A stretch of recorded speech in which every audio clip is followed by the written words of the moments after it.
This man has been arrested at a Pennsylvania McDonald's with a strong connection to the murder of that healthcare CEO here in New York, including a gun, a silencer, fake IDs, and a possible motive. I'm Gadi Schwartz, and this is Stay Tuned Now.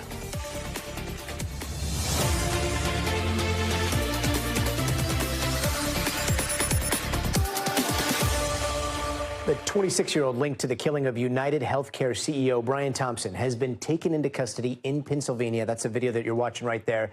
Here he is, Luigi Mangione, hours ago, shortly before facing a judge, and he has now been arraigned on weapons and forgery charges. He has not been charged with the assassin-style murder caught on video last week, but investigators are calling him a, quote, strong person of interest in the case, technically adding moments ago that homicide charges could come very shortly. Now, Mangione was arrested this morning at a McDonald's in Altoona, about 300 miles west of New York City. A customer and a worker there apparently recognized him and called police, who then found several pieces of evidence, including a 3D printed gun and a silencer or suppressor similar to the ones used in that shooting. A fake ID they also found with the same name that police say they believe the shooter used when he checked into a Manhattan hostel, along with clothing matching the shooter's. Another potentially crucial piece of evidence, a multi-page manifesto. According to investigators, the handwritten note spells out a possible motive expressing ill will towards corporate America and specifically referencing the healthcare industry. According to NBC sources, Pennsylvania Governor Josh Shapiro addressed the investigation about an hour ago. I have no tolerance, nor should anyone, for one man using an illegal ghost gun to murder someone because he thinks his opinion matters most. In a civil society, we are all less safe when ideologues engage in vigilante justice. George Solis was outside the courthouse in Pennsylvania where Mangione was just arraigned. George, cameras were not allowed inside the court, but you were. How did the arrest go down, and what are police combing through now? Yeah, Gadi. So very interesting turn of events. As you mentioned, no cameras or cell phones were allowed in the courtroom. Mangione walked right by us. He sat. He was read all of those charges, 2 felonies, 3 misdemeanors. He was asked if he understood each of the charges, to which he said yes. Those charges, including second-degree felony for possession of the firearm and for forgery. He was also charged with carrying that firearm without a license, a tampering of record, and possessing an instrument of a crime. And as you mentioned earlier there, in the open, this all went down after a customer and an employee at the McDonald's not far from here recognized him from those photos that had been flooding all across social media and across television. They called law enforcement. Then you had an officer show up, 6 months on the job, remained calm, was able to communicate with Mangione, addressed him, asked him to pull down a face mask, which he was wearing, according to authorities, pulled down, asked him to identify himself. Then they had an exchange of words there. He asked for an ID, at which point he provided, according to authorities, that fake ID, the same one that was used at that hostel in Manhattan. And then he got him to actually provide the actual ID. And again, all of this unfolding there at that McDonald's in Altoona, Pennsylvania. We actually heard from that officer, again, 6 months on the job, Tyler Fry. Here's what he said, Gadi. He was wearing a blue medical mask. As soon as we pulled that down, or we asked him to pull it down, me and my partner and I recognized him immediately, just from what we saw in the media with photos, videos. We just didn't even think twice about it. We knew that was our guy. And Gadi, at that hearing, as part of all the questions he was asked, there was one point that was very interesting. Something that was brought up was what was found in that bag that they actually found him with, apart from the gun. They said there was some currency in there, some pretty substantial currency, as well as some foreign currency, as well as some advanced technology. They really wouldn't get into the specifics of that, to which Mangione contested, saying that money, he had no idea where it came from. And he said, as far as the advanced tech, well, that was just simply a waterproof bag. So he really wasn't sure. And again, authorities saying up to a point he's been cooperative, but they denied him bail strictly because of all of those things combined, and especially since they are considering and believe that those charges from the NYPD are coming soon. Yeah, very odd details there. And investigators also said that both the gun and the suppressor, the silencer, they were 3D printed, both of them. Is that right? That's right, Gadi. According to the investigators there, that silencer was 3D printed. And again, one thing that was also pretty striking at the time of the hearing, they asked him about his permanent address and where he had been during this time, to which he gave an address just outside of Baltimore, Maryland, Towson to be specific. But then he said he'd moved around a lot, Gadi, and then they asked what his current resident was, to which he provided a Honolulu address. So that also created a point of contention there in the courtroom where prosecutors were saying, well, look, he hasn't really been consistent and he really hasn't been cooperative, didn't give us an actual address where he has been staying up until this very moment in this courtroom. And again, for all of those reasons, they said the best thing they could do was deny him bail, Gadi. And again, those are the charges of fake IDs or falsifying documents and gun charges there. But what's next? Will he be taken to New York in the next coming week here? So that was a question that was asked at that press conference where you just heard Governor Josh Shapiro. They expect those charges to be filed fairly soon. As far as where he might be this evening, we're hearing that he might be transferred to a state correctional facility here in Pennsylvania. He appeared very somber in the hearing. He was wearing a blue T-shirt. He was wearing blue jeans. He was handcuffed both by hands. His feet were also shackled. And up to a point, again, he was just very quiet, very solemn in a sense. He just kept answering yes, sir, no, yes, no to all of the questions that were asked of him. The only time that he actually spoke or said anything outside of that was when he was questioned about that currency in his bag and about the technology as far as that bag was concerned, Gadi. Interesting. George Solis, thank you. And joining us now is Frank Figliuzzi. He's a national security analyst and the former assistant director of the FBI counterintelligence. Frank, I got to ask about this evidence, or at least the evidence that we know about so far, specifically this gun and the suppressor, both made with a 3D printer or possibly purchased after a 3D printer was used to make them.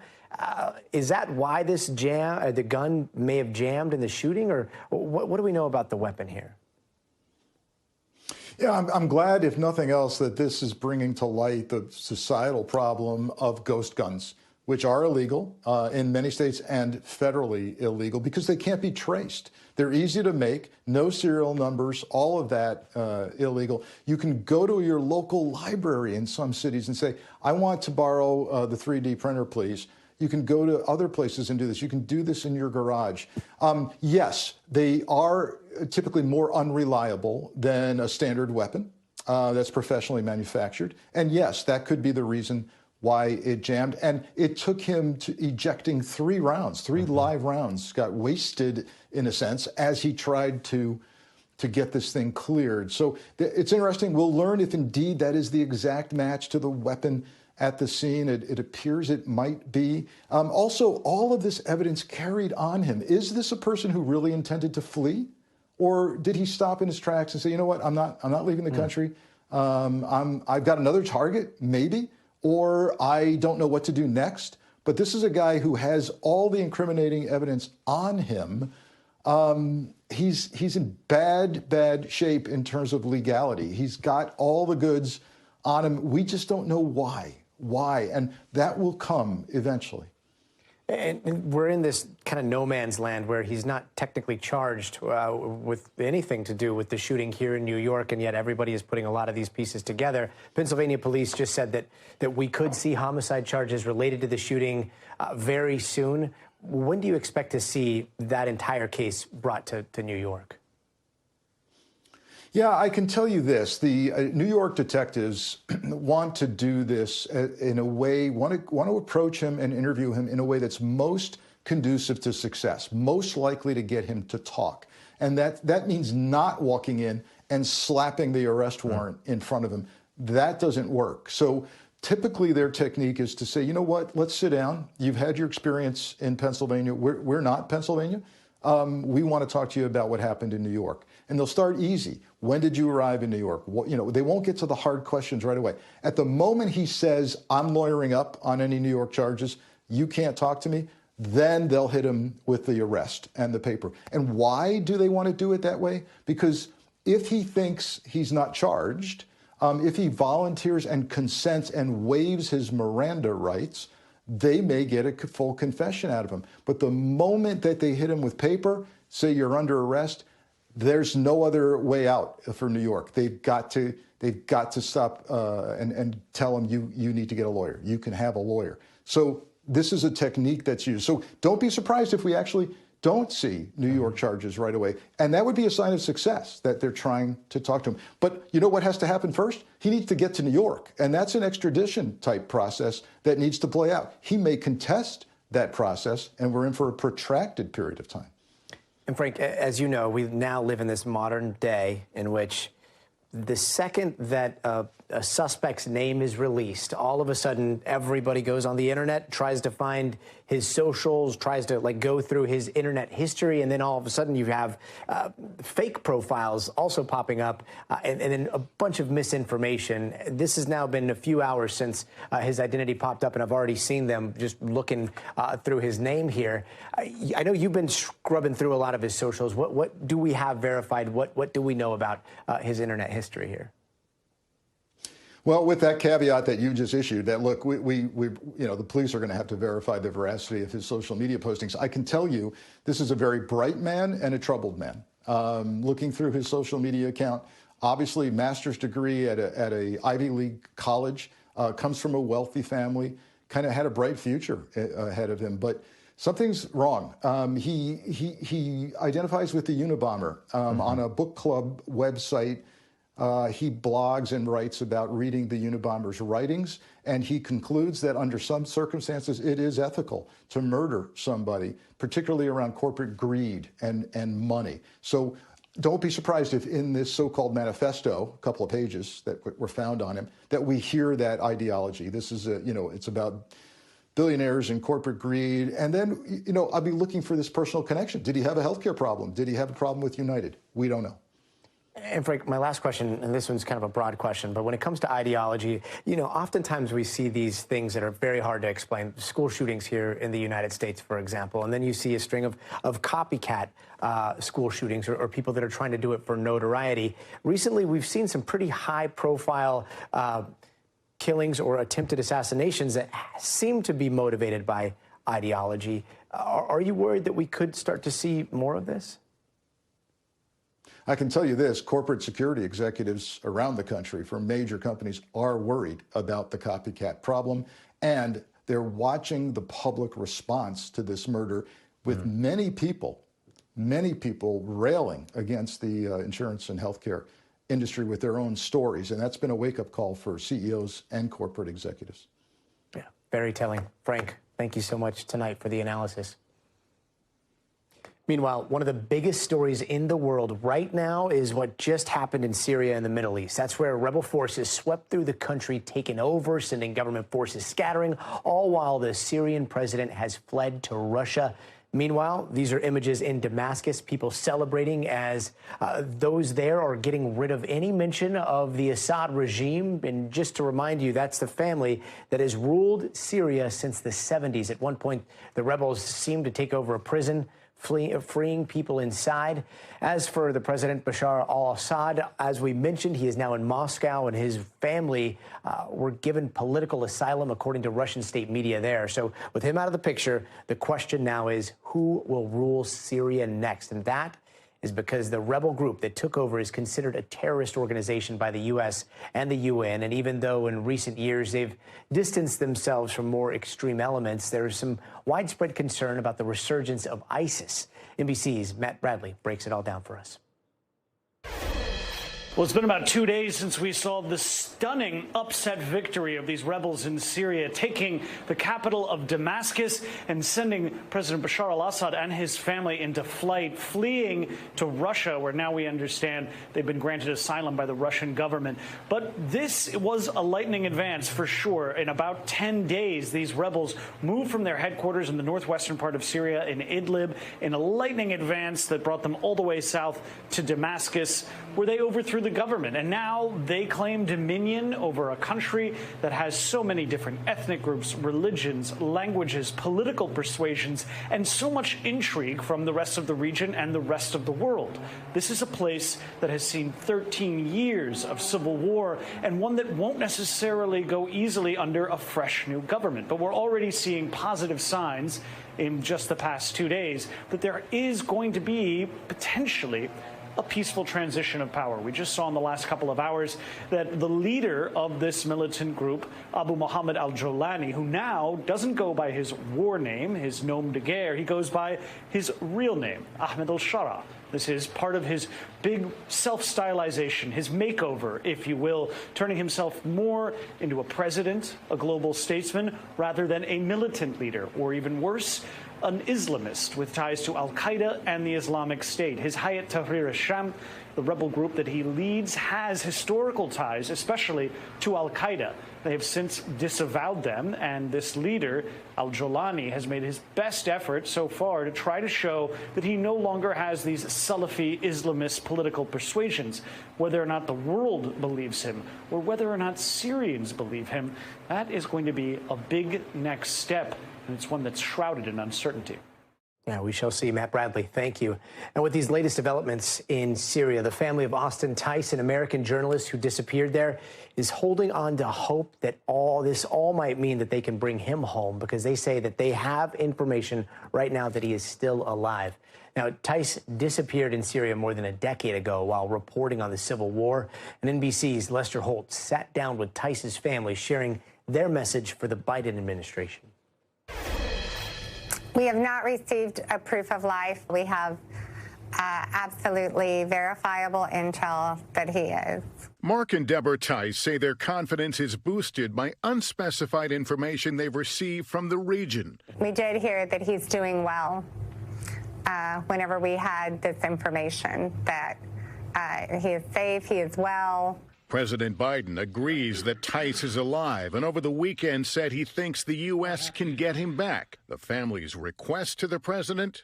We would ask the same thing of them as we are of the new authorities in Damascus, and that is, please do everything you can to keep Austin safe until he's in our arms, until he's home with us. Austin Tice went missing on a reporting assignment in Syria in August 2012. The last sighting, this brief video surfacing about a month later, alive but appearing to be held captive by unknown parties. Mark, we've spoken before, and there have been some ups and some downs, as you can certainly testify to. Does this feel different somehow? It does feel different. It definitely feels different. Yeah, very much feels different. In chaos, there's opportunity. This is an opportunity, and it feels stronger than any that we've seen or felt in a long time. What do you think stands in the way of his freedom?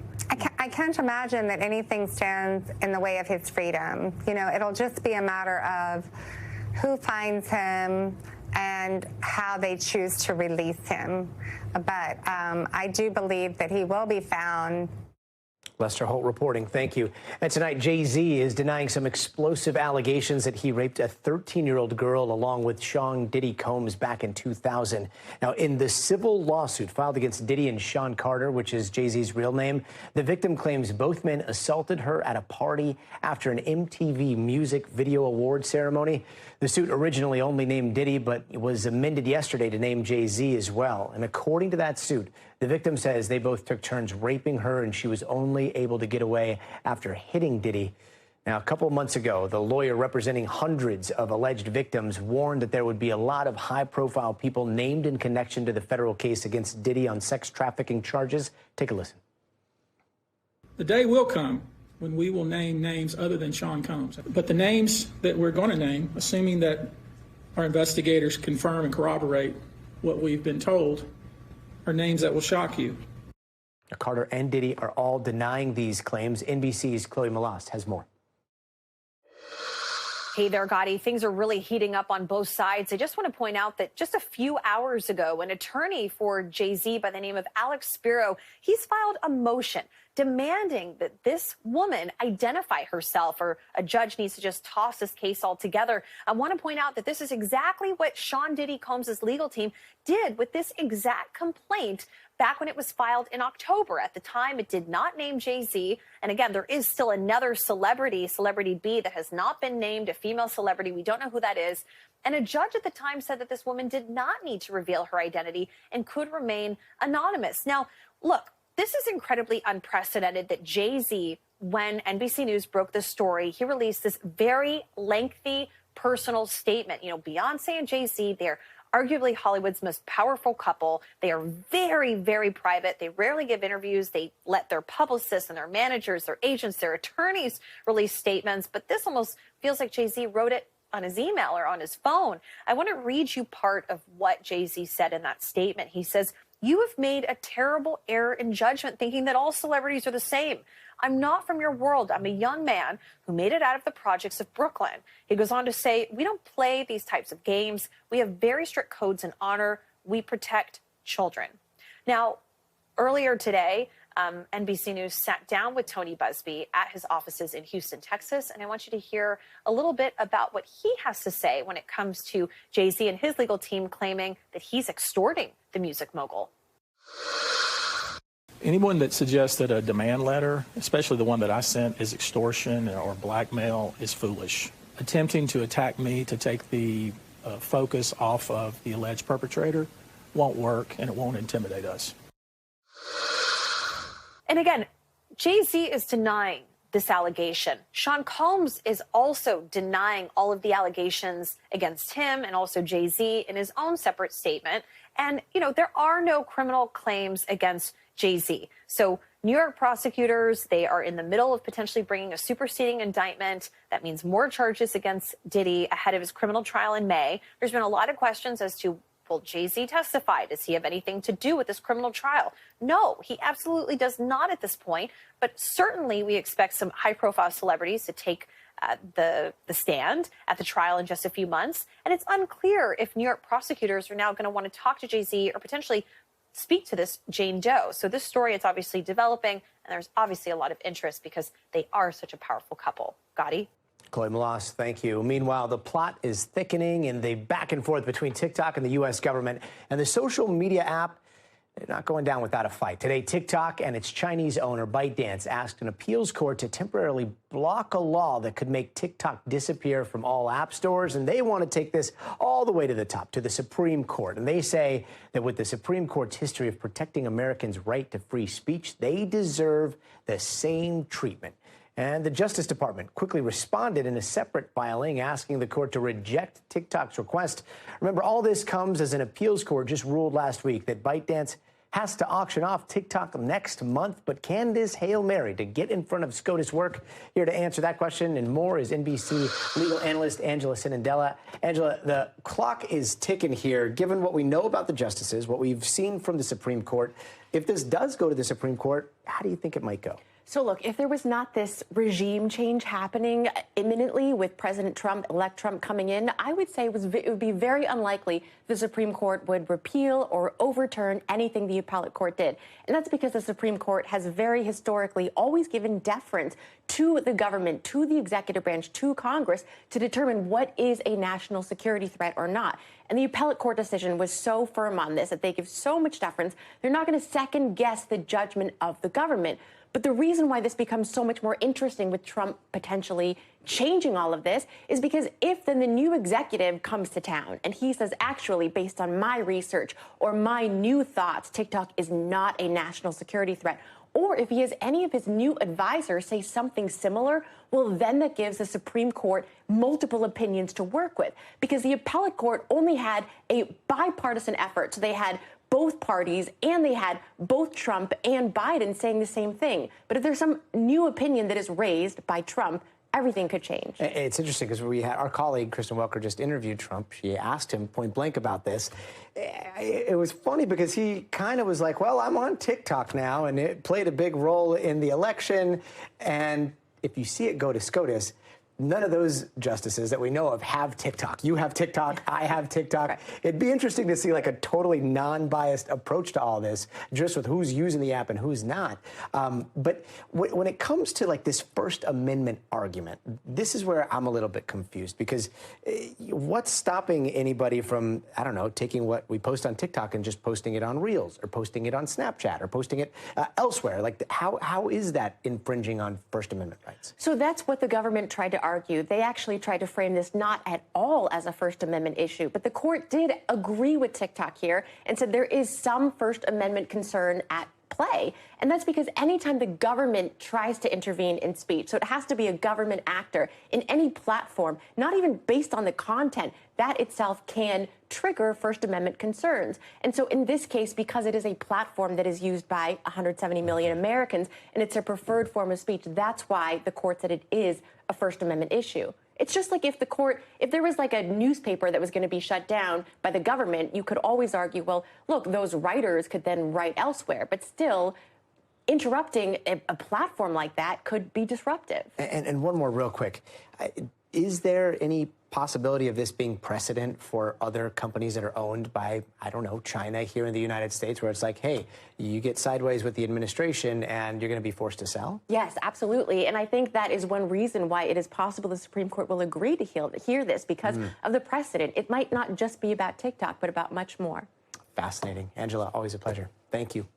And tonight, Daniel Penny is a free man. Earlier today here in New York, the former Marine was found not guilty in the chokehold death of Jordan Neely. In that case, Penny put Neely in a chokehold on a subway, and the case divided New York. Our Rahima Ellis has more on the outcome. Hey, Rahima. On the fifth day of deliberation, it took the jurors less than 1 hour to come back with a unanimous verdict, finding Daniel Penny not guilty of criminally negligent homicide in the chokehold death of Jordan Neely on a New York City subway in May of last year. Witnesses testified that on that day, back in May of 2023, Neely presented as agitated and threatening. Tonight, Neely's family attorney and his father expressed disappointment with the not guilty verdict. I just want to say, I miss my son. My son didn't have to go through this. I didn't have to go through this either. Everybody that's pissed off at this verdict, I challenge you to go outside today and help one person. That's my challenge. If you're angry, if you're hurt, go help one person. That's how we beat the system. That's how we turn this around, by being there for each other. Penny told police he never intended to harm Neely. Instead, he was just trying to protect other passengers on the train. Demonstrations erupted outside of the courthouse. Some say Penny was a hero. Others say he was a reckless vigilante. Neely's father has filed a civil wrongful death suit against the former Marine, so it's likely he will be back in court. But the criminal charges against Daniel Penny are now over with this not guilty verdict. Gadi, back to you. Rahima Ellis, thank you. And don't go anywhere. We are just getting started. Up next, a convicted murderer still on the run after a week, where California police are focusing their search now in some video you've got to see to believe. Plus, banning chemicals widely used by dry cleaners. They're linked to cancers and why it took the EPA so long to act. A doctor is here to talk about it. And later this hour, one of the world's largest cities cutting the work week for government employees. The reason? Well, you can call it productivity outside the office, and we're going to explain a little bit more on that. Hey, welcome back, and here are some of the other headlines we're watching tonight. A woman died after a fire broke out at this 3-story apartment building in Massachusetts on Sunday morning. The fire department got 911 calls saying there was an explosion from the 3rd floor, and fire crews did manage to rescue 2 people. Officials say the fire was not set on purpose, but they did find some smoking materials near a home oxygen system. And in a modern-day succession story, a Nevada commissioner ruled against Rupert Murdoch's plan to consolidate the executive power of his media empire to his eldest son, Lachlan Murdoch. The ruling says the existing trust cannot be reversed, which would equally divide control of the company among his 4 oldest children. Now, Rupert wants to see Lachlan running the company after he dies, and it's up to the district judge to accept that suggestion or not. And today, New Jersey Governor Phil Murphy signed a law banning schools and libraries from banning books. This is called the Freedom to Read Act, and it comes as conservative lawmakers and activists have tried to remove books they consider inappropriate for minors. New Jersey is the 3rd state to sign a law like this. And baseball outfielder Juan Soto is trading the Bronx for Queens and is about to add some serious cash to his pockets. Over the weekend, Soto agreed to the largest contract ever in baseball, a 15-year agreement with the Mets worth a cool $765 million with a $75 million signing bonus.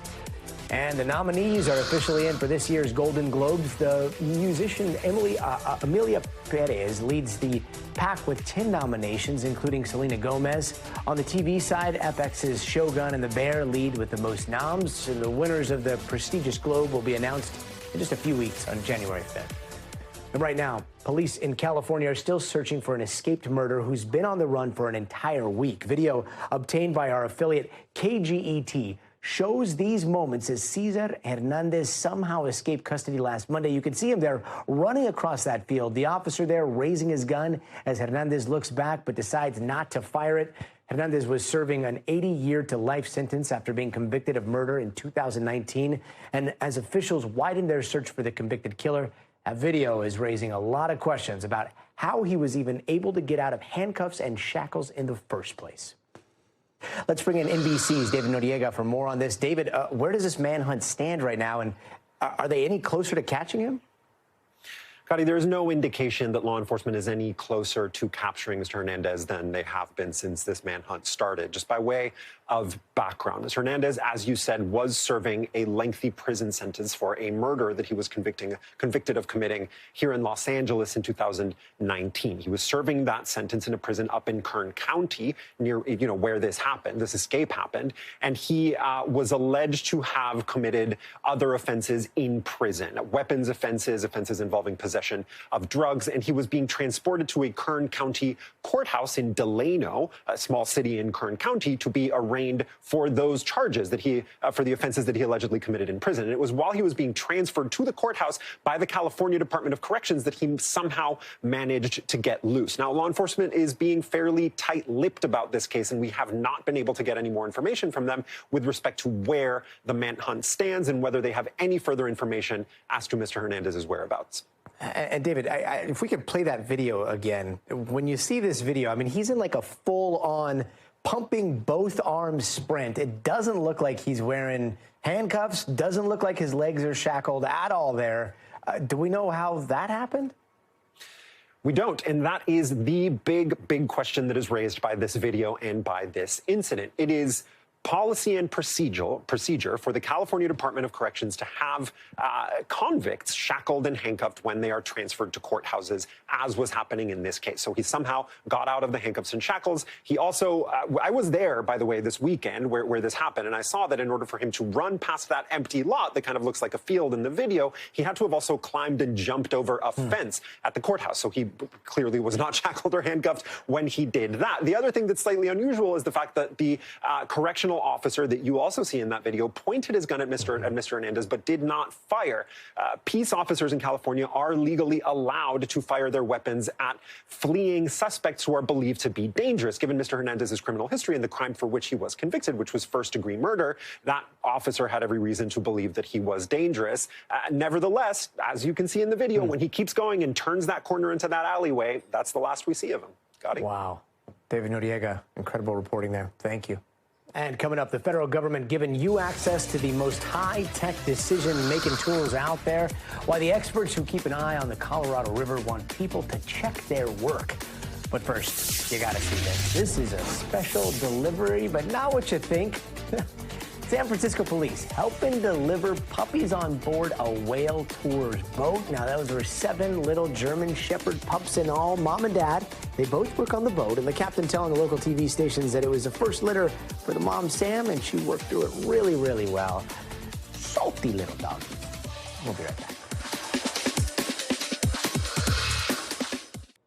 Hey, welcome back. We're going to tell you about what's being called a particularly dangerous red flag warning for the days ahead in Los Angeles. But first, here's some of the stories happening out west that we're following right now. There was a hearing today that was scheduled in L.A. today to get Garth Brooks' sexual assault case dismissed in California and to have it moved to Mississippi, where he first filed. A former employee sued Brooks, accusing him of sexual assault and battery. Brooks denies the allegations. And in Aurora, Colorado, police are looking for a woman wanted in connection to a possible kidnapping.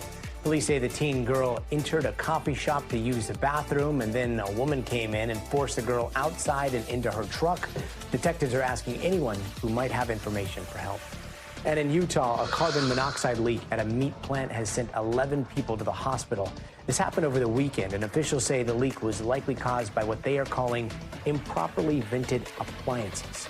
And right now, parts of Southern California are under that ominous red flag warning. The National Weather Service issuing the warning for Los Angeles and Ventura counties with the most dangerous conditions expected tonight through tomorrow afternoon. Forecasters say this has the potential to be just as bad as the conditions that we saw during last month's mountain fire, where more than 200 homes and buildings were damaged or destroyed. And NBC's Bill Cairns joins us now with what to expect in the forecast.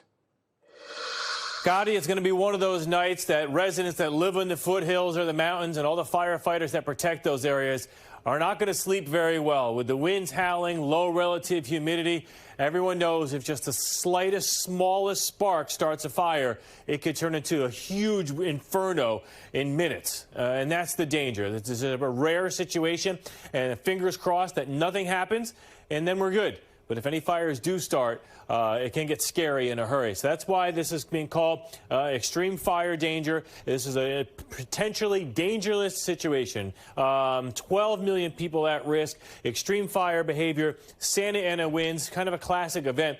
The National Weather Service in Los Angeles was saying events like this typically only occur every 3 to 5 years when we have it this windy, this much fuel to burn, and low relative humidity. But we actually had similar conditions only a month and a half ago. So they're incredibly rare to have two of these this close together. And the last time they had conditions like this, the mountain fire was roaring. So here's the areas of concern through the rest of tonight, the critical risk areas in the red colors. Riverside up to Santa Clarita, just north of Malibu, just outside of Oxnard, and not for San Diego. Oceanside is not in either. Los Angeles. It's more in the foothills in all through the mountainous areas. And then tomorrow morning is probably when we're going to have the strongest winds. That's when we could get these gusts to 70 to 80 miles per hour. We could have widespread power outages, down trees, the power lines falling. That's where you worry about sparking fires. But this area, especially north of Pasadena, including Thousand Oaks and Santa Clarita, this is the greatest area of concern where the highest winds will be as we go throughout tomorrow. We're going to get gusty winds in the cities, but nothing like what we're going to see in those heading through the canyons and heading down through the foothills out of the mountains. And you can just see how that flow of air comes through the mountains. It gets kind of squished in, and then it just accelerates through the canyons there. And that's why we have the chance of 70-mile-per-hour gusts. So by the time we get to about 2 p.m. tomorrow afternoon, that threat is over with. On the East Coast, it's the opposite. We got one storm exiting. This one dumped a decent amount of rain. And remember, we still have drought conditions in many areas of the East, so all of these rain events are welcome. And the second storm, the one that's now going to be down in the Southeast, this has a lot of moisture with it. We could have some significant rain throughout the Southeast with some thunderstorms tomorrow, possibly airport delays in Atlanta, showery weather in the Northeast. But then this really energizes and brings very heavy rain up through the mid-Atlantic into the Northeast. The storm kind of slows down, too. So on Wednesday especially, a lot of travel issues in the Northeast. But this is all beneficial rain. This was a very dry fall, 1 to 2 inches widespread through the Southeast, as much as, another 1 to 2 inches. Maybe some of the mountainous areas could pick up a little higher totals than that. But this is welcomed rain to help fill up all the reservoirs. We will get some cold air on the back side of it. We'll talk lake effect snow as we head towards the end of this week. But as far as the drought goes, we have extreme drought conditions, and these areas are going to get 2 to 3 inches of rain, Gadi. So there's some good here on the East Coast from this big rainstorm, but fingers crossed for everyone on the West Coast tonight and tomorrow morning.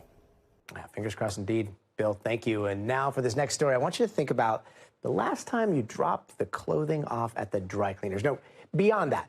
What's the last time you thought about what chemicals actually clean those clothes at the dry cleaner? Well, tonight, the EPA is banning 2 of them because they could cause cancer. They're called PERC and TCE, and besides dry cleaning, they're commonly found in a lot of everyday products like cleaners, spot removers, even glue. So let's bring in NBC News medical analyst Dr. Vin Gupta. Dr. Gupta, these chemicals, what do we know about them? And if they're so dangerous, this is 2024. Why are they getting banned now? Unfortunately, this takes time, and there's a lot of things, Gadi, you and I can talk about that we think probably are not good for us, for which the evidence is still being generated, and we can't really make a ban happen today, even though we'd like to. These are 2 examples of it. We've known for a long time that TCE and PERC, these are the acronyms for harmful chemicals in cleaners, common household supplies, and I think worrisomely to many of us, dry cleaning products. And what we've seen is that these actually can cause things like kidney cancer, liver cancer, skin cancer, Hodgkin's lymphoma, all sorts of malignancies, and that's the concern here. And I mean, going to the dry cleaner once or twice a month, maybe, that's one thing, but you work in a dry cleaner, or are there people that are particularly at risk here? Yeah, absolutely. So, you know, what ends up happening is you go into a dry cleaning store, you're going to smell a certain smell.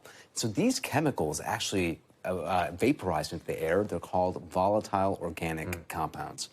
They're not the only ones, but you smell them, and that's exactly the concern here. So often you'll see actually dry cleaners wear N95s to protect themselves. But this is the issue here. People that actually live close to dry cleaning or factories that are producing these chemicals in abundant supply, if you're working in them, you are clearly at highest risk, and that's what we're most worried about. So dry cleaning, the list that we had there, a couple of them that caught my eye was glue.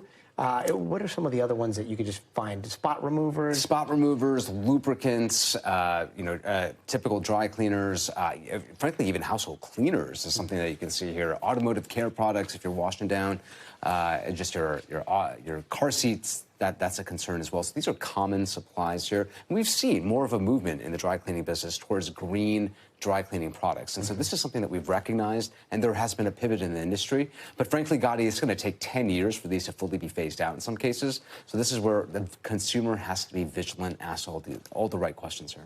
We definitely will after this. Dr. Ben Gupta, thank you. Thank you. And still ahead, coming up, being less busy in order to get busy. That's kind of what's being offered to some workers in Tokyo, you know what I mean? What's behind it? We're going to try to explain. Coming up next.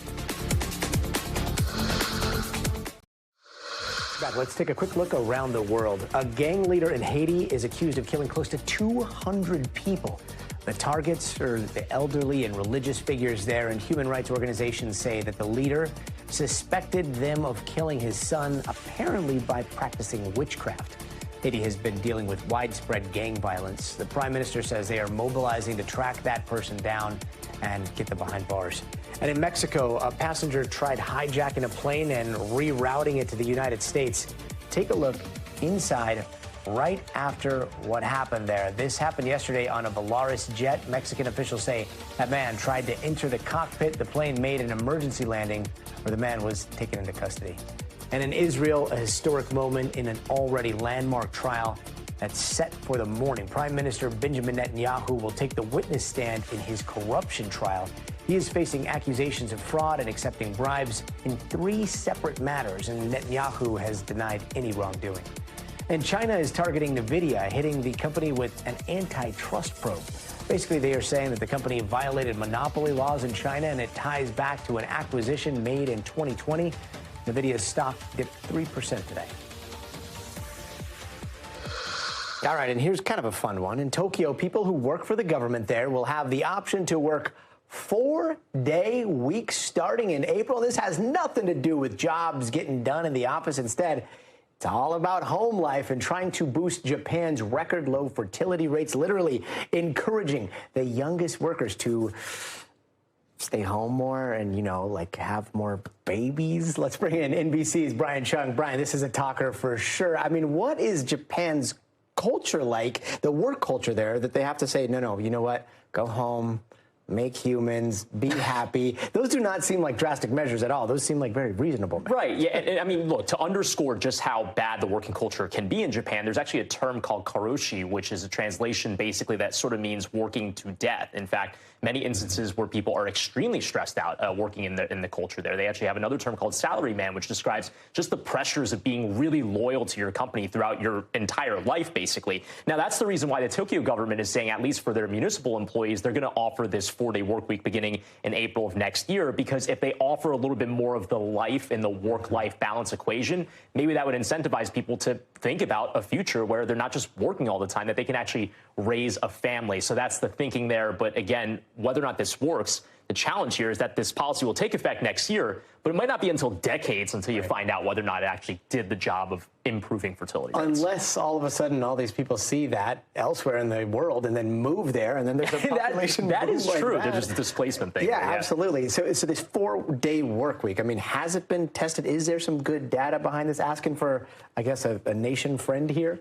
Well, look, in the United Kingdom, they did test the 4-day work week among a number of companies, and some stats here, 61 businesses were part of that pilot. 56 of them said that the program would continue, and in fact, 18 of them said that change would be permanent. That's according to Autonomy Research. So a lot of the businesses that tried this said that, look, we didn't have to, dial back on our productivity. We were just as productive as earlier. By the way, if you do a 32-hour work week, that also isn't commensurate with a pay cut. They were paying them the same amount of money as well. They saw real health benefits as well. If you have a happy worker, you have a happy workforce. If you have a happy workforce, then you probably have better work. Now, the question with Japan, though, is that the end game isn't necessarily having happier people. It's having happier people that are also willing to then make babies, I feel right? like there's some very fine print there that's like, also having babies is going to make your life exponentially harder. So right, that's the thing, is that, it's not really about happiness at the end of the day. The end game for Japan is just to improve their fertility rates. They're at like 1.2 children born to a woman over the lifetime. Where you really want to be is somewhere closer to 2.1% for a sustainable population growth. So they have some work to do. But again, the through line of like people having more time over the weekend over a 3-day period will make them want to have more babies. Like, that's a correlation that really hasn't been drawn. I feel like they quite just yet. need to get all the demographic math out of the way, out of the picture, because doesn't put anybody in the mood. Yeah, well, I'll come back in 20 years and then we'll see how. There we go. Okay. Brian, thank you. And before we go, it's time for the future of everything. Why thinking about the worst case scenario is exactly what some data scientists are asking for, what it means for the vital Colorado River, coming up after the break.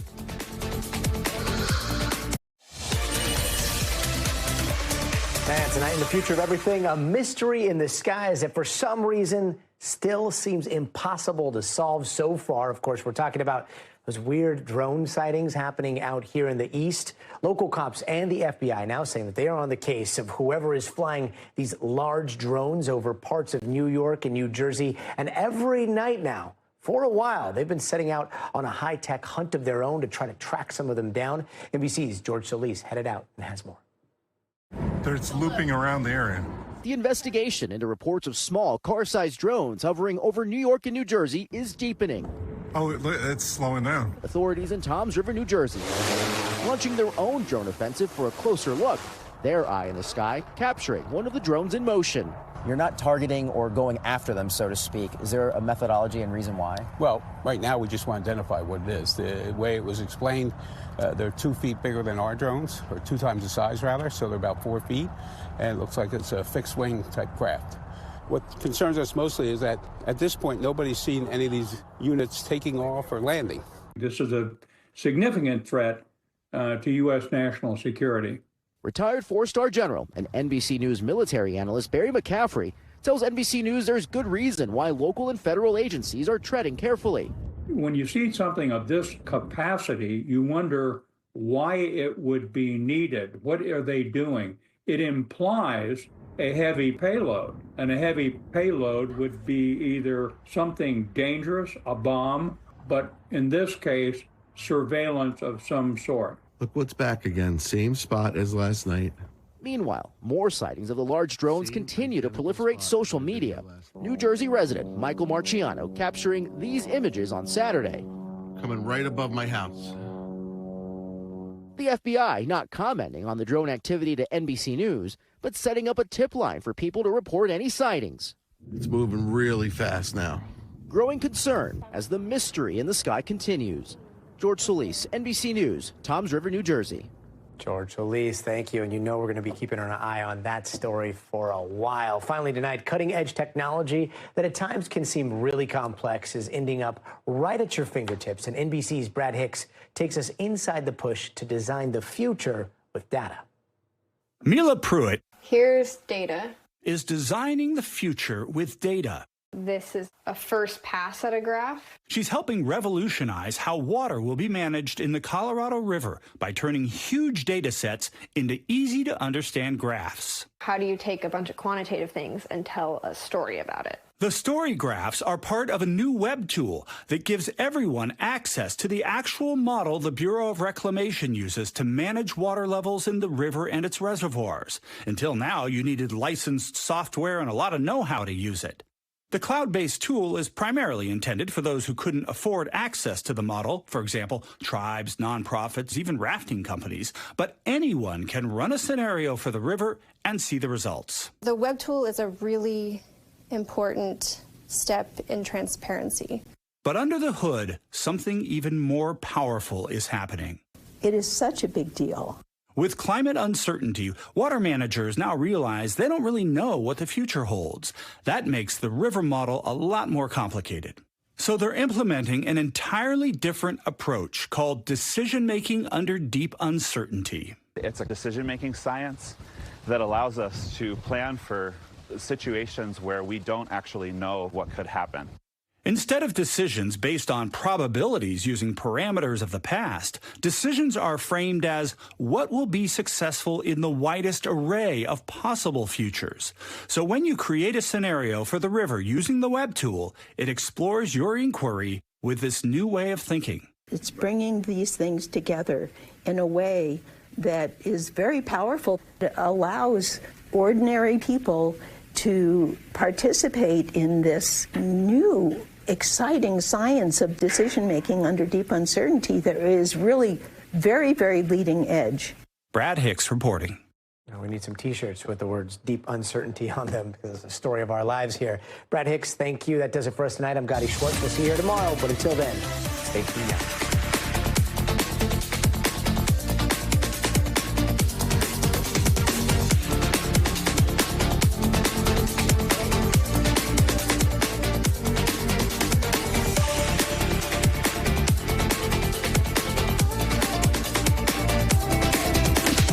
Thanks for watching. Stay updated about breaking news and top stories on the NBC News app or follow us on social media.